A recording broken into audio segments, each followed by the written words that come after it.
Hello दोस्तों, मैं हूं डी आर जाट और मैं आप सभी का स्वागत करता हूं। आज का हमारा प्रश्न है टाइम ट्रेवल यानी कि समय यात्रा। क्या समय यात्रा संभव है? समय यात्रा क्या होती है? समय यात्रा कैसे होती है? इसका पूरा जानकारी आज हम सुनेंगे। तो स्टार्ट करते हैं दोस्तों, बिना किसी समय गवाए, क्योंकि हम फेक और अब चैलेंज चलाने के लिए वीडियो नहीं बनाते, ऐसे ही बनाते हैं, बस शौक है। वैज्ञानिक वैज्ञानिक अब तक प्रकाश गति में उलझे रहे, परंतु मन की गति पर शोध कार्य बहुत बाद में हुआ। ऋषियों ने मन पर बहुत पहले ही चिंतन कर लिया था और उसे स्पष्ट परिभाषा दे दी थी कि एक धारणा के अनुसार हम जब किसी स्वरूप की कल्पना करते हैं, जैसे कि शनि ग्रह की, तो हमारा मन अत्यंत गति से शनि तक चला जाता है और उसकी इमेज स्वरूप से टकराकर पुनः हमारे तक आता है। उसी स्वरूप की इमेज या छवि को हमारे मानस पटल पर अंकित करता है। यह बिल्कुल रडार की प्रक्रिया प्रणाली जैसा है। तत्क्षण ही हमें शनि के रूप, रंग, आकार पता चल जाता है। यह कार्य प्रकाश गति से भी किसी उच्च गति का कार्य है, परंतु यह वह गति नहीं है जिसे हम ईश्वरीय गति कह सकें। वह तो इससे भी असंख्य गुणा अधिक गति है, क्योंकि वह ईश्वरीय है, जो कि देवताओं को या ईश्वर को प्राप्त है। समय चौथा आयाम है, परंतु ईश्वरीय गति पर पहुंचने के लिए शायद इससे भी ऊंचे अधिक किसी आयाम की आवश्यकता होगी। देवता एक नक्षत्र से दूसरे नक्षत्र पर भ्रमण करते हैं, जो अत्यंत उच्च गति है, और वह एक ब्रह्मांड से दूसरे ब्रह्मांड में क्षण भर में पहुंच जाते हैं। जैसे कि हमारे आकाश गंगा से ओरायन तारामंडल में वो पल भर में पहुंच जाएंगे। इतनी दूरी तय करने में एक मानव असंख्य वर्ष लग सकता है, हमें असंख्य वर्ष लग सकते हैं दोस्तों, लेकिन वो पल भर में ही चले जाते हैं। हम प्रकाश की गति तक पहुंचकर इस यात्रा को थोड़ा जल्दी तय कर सकते हैं, परंतु देवताओं की गति तो प्रकाश गति से भी अधिक है। अब देखो दोस्तों, देवताओं की गति प्रकाश से भी दिखी, यानी कि सूर्य की किरणें जो पृथ्वी पर 8 मिनट और कुछ सेकंड में आती हैं, तो उससे भी तेज गति है देवताओं की। हमें यह बात अच्छी तरह समझ लेनी चाहिए कि प्रकाश गति का अर्थ सूर्य की गति नहीं है। जब सूर्य भौतिक पिंडों के रूप में हैं, तो उनकी किरणें प्रकाश गति से चलती हैं, परंतु सूर्य जब देव स्वरूप में चलना होगा तो वे उसी गति से चलेंगे जो अन्य देवताओं को प्राप्त है। अब ये यहाँ पे ये भी बता रहा है दोस्तों, क्योंकि सूर्य के प्रकाश की गति तो अलग है, मगर सूर्य की गति अलग है। सूर्य अन्य देवताओं की भांति ही क्षण भर में कहीं भी आ जा सकते हैं, मगर उनके तेज की, उनके प्रकाश की, उनकी वह अलग है। समय यात्रा, समय जो कि चौथा आयाम है, 100 वर्ष पहले वैज्ञानिक आइंस्टाइन ने भी इसकी कल्पना की थी। उनका यह मानना था कि हम अपने ब्रह्मांड से कहीं बाहर जाएं तो समय नामक चौथा आयाम हम पर कार्य करने लगता है। इस समय की गति अलग अलग स्थानों पर अलग अलग है। समय की धाराओं की कल्पना की गई है।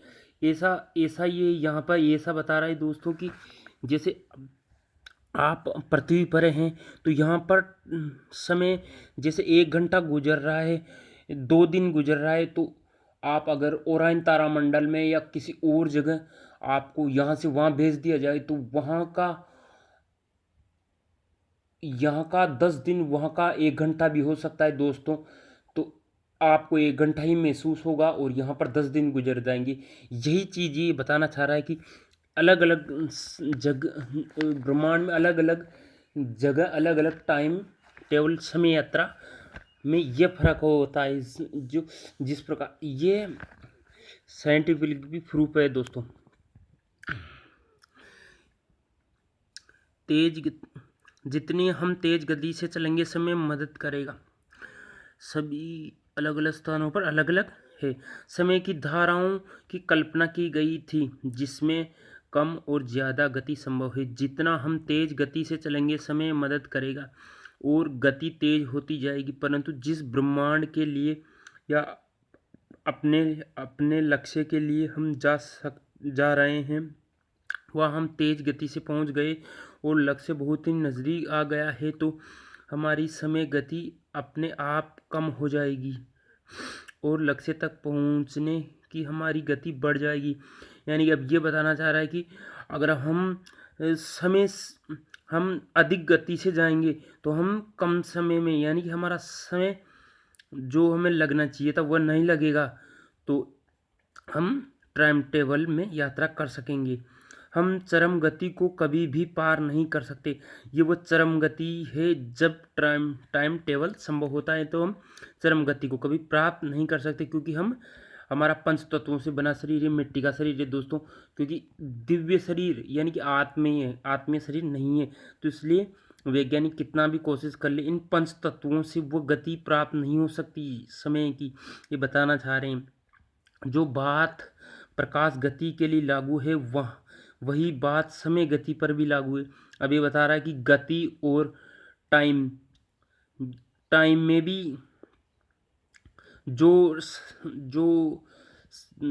फॉर्मूला लागू है वह गति में भी, स्पीड में भी वही चीज़ लागू है। टाइम और गति दोनों में एक ही चीज़ लागू होती है, जो भी सैद्धांतिक नियम है उनके अनुसार। हमारे समस्त ब्रह्मांड का अलग अलग स्थानों पर अलग अलग गति से भ्रमण करते हैं हम भाई।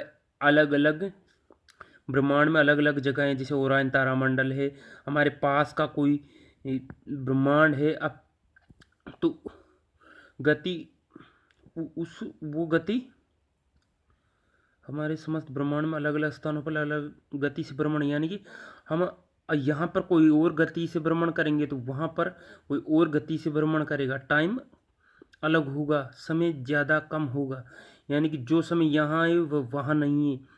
अपनी ब्रह्मांड गति से ऊपर नहीं जा सकते, कोई भी अपनी ब्रह्मांड गति से ऊपर नहीं, यानी कि अपनी ब्रह्मांड की गति से ऊपर नहीं जा सकता, यानी कि कोई टाइम ट्रेवल संभव नहीं होता। ये यहाँ पर यही बताया जा रहा है दोस्तों।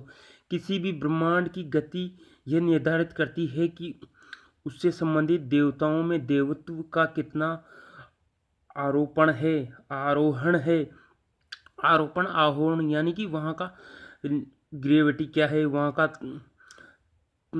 का गुरुत्वाकर्षण बल क्या है, वहाँ का दबाव क्या है दोस्तों। जहाँ हवा नहीं है वहाँ पर किस प्रकार से वह टाइम को आरोपण या आरोहण करता है, ग्रहों के द्वारा, किसी चीज़ के द्वारा, जो भी है।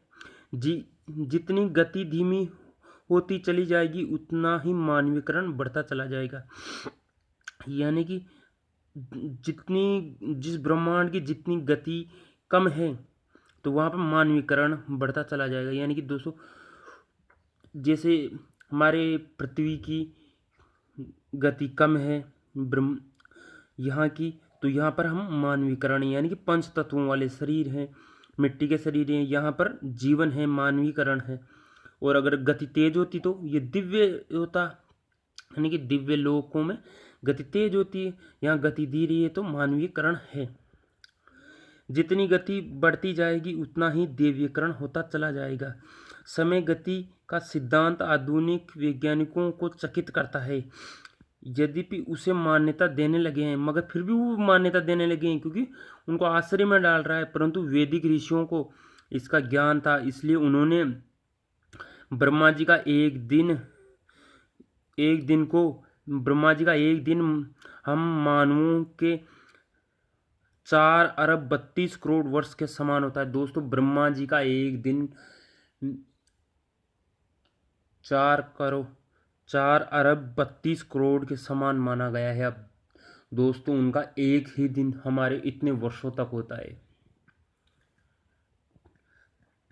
ठीक है दोस्तों, धन्यवाद, बस इतना ही।